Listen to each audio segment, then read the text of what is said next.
Israel के बारे में जो ट्वीट किया उसको एक जमाना लौट गया था। बाद में हमने वो ट्वीट को रिमूव किया, डिलीट किया।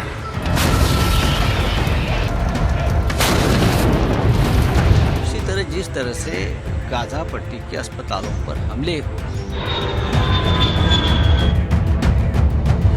नमस्कार, मैं हूं आपके साथ रोहित। आप देख रहे हैं एनएफ न्यूज।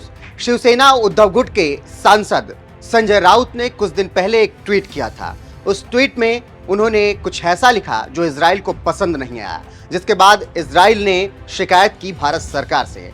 दरअसल संजय राउत ने लिखा कि अब समझ में आता है कि हिटलर को यहूदियों से नफरत क्यों थी।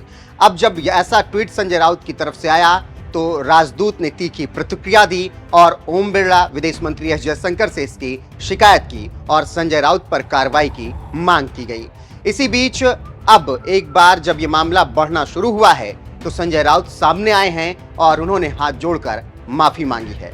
जी हाँ, जो संजय राउत एक वक्त ट्वीट करके बता रहे थे कि अब समझ आता है कि हिटलर को यहूदियों से नफरत क्यों थी, वही संजय राउत अब सफाई दे रहे हैं और बता रहे हैं कि इजराइल में यहूदियों के नरसंहार को लेकर उनका ट्वीट नहीं था, इसीलिए उस वक्त उन्होंने अपना ट्वीट डिलीट भी कर दिया था। अब अपनी सफाई पेश करते हुए संजय राउत ने अपने बयान में कहा है कि उस ट्वीट को काफी समय हो गया है, मैंने वो ट्वीट हटा दिया। उसमें हिटलर का जिक्र था, लेकिन इजराइल को चोट पहुंचाने का मेरा कोई भी इरादा नहीं था। जिस तरह से हमास ने इजराइल पर हमला किया, मैंने उस हमले की आलोचना की थी, बस यही बातें थी। मैं नवजात शिशु और बच्चे के मारे जाने पर दुखी था और इसीलिए मैंने वो ट्वीट किया था। सुनिए संजय राउत ने अपने बयान में क्या कुछ कहा है और किस तरीके से उन्होंने बताया है कि उन्होंने किसी भी तरीके से यहूदियों के नरसंहार को लेकर ट्वीट नहीं किया था, बल्कि हमास में बच्चों पर जो अत्याचार हो रहा है उसको लेकर उन्होंने अपनी प्रतिक्रिया दी थी।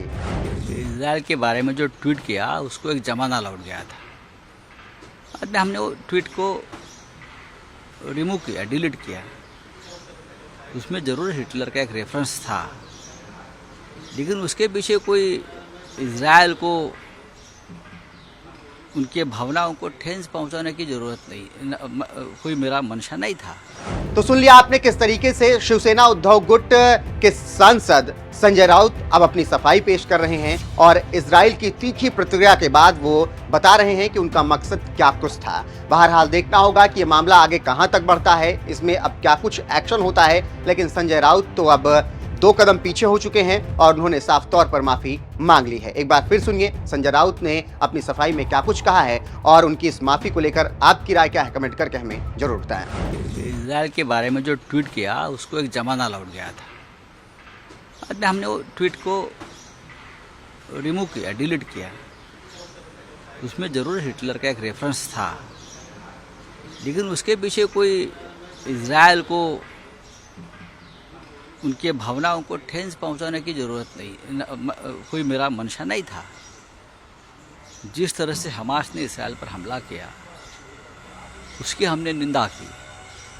उसी तरह जिस तरह से गाजा पट्टी के अस्पतालों पर हमले हुए और वहाँ नवजात शिशु है, बच्चे हैं, वो बड़ी संख्या में मारे गए, उनकी दूध और पानी का सप्लाई रोका गया, तो बच्चों को तो हम युद्ध से बाहर रखना चाहिए।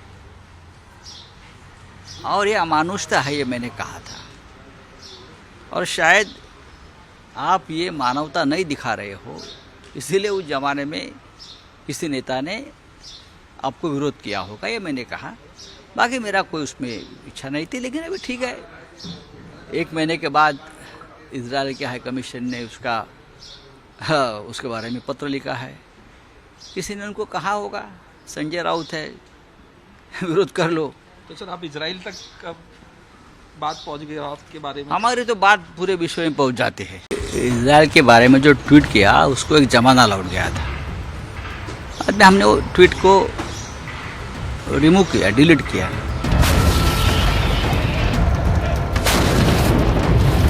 इसी तरह जिस तरह से गाजा पट्टी के अस्पतालों पर हमले हुए